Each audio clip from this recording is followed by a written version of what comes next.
Hello viewers, আসসালামু আলাইকুম। আজকে দেখাবো খুব সহজ পদ্ধতিতে কিভাবে গরুর মাংস রান্না করা যায়। এই তো আমি তার জন্য তেল নিয়ে নিলাম, রসুন বাটা নিয়ে নিলাম, আদা বাটা নিয়ে নিলাম। তারপরে আমি দিয়ে দেবো পেঁয়াজ কুচি।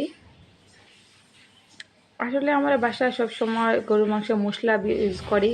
এখানে আমি শুধু বাসায় যেরকম মশলা থাকে সেগুলো ইউজ করব। তারপরে দিয়ে দিলাম লবণ, হলুদ। লবণ দেওয়া শেষ হয়ে গেল, তারপরে দিয়ে দেব হলুদ। হলুদ দিয়ে দিলাম, মরিচ, হলুদ, মরিচ, ধনিয়া।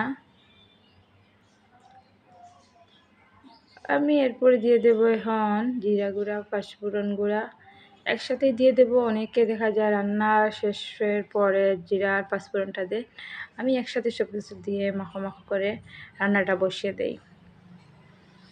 অবশেষে আমি এখানে দারচিনি, এলাচ দিয়ে ভালো করে মেখে নেব। আমি একসাথে মাখিয়ে নেব, যেমন গরুর মাংসগুলো ঢেলে ভালো করে হাত দিয়ে মাখিয়ে নেবে। আসলে এভাবে হাত দিয়ে মাখালে বোঝা যায় যে মাংসটা ভালো করে গায়ে লাগে যায়, মশলাটা মাংসের চারপাশে লাগে। আমি এই তো এখানে মাখো করে নিয়ে নিলাম।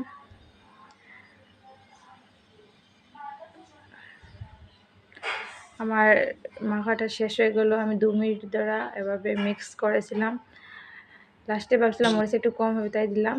আর অবশেষে এই তো আমার গরুর মাংসের ফাইনাল লুক। যেমন দেখতে হচ্ছে তেমন খেতে।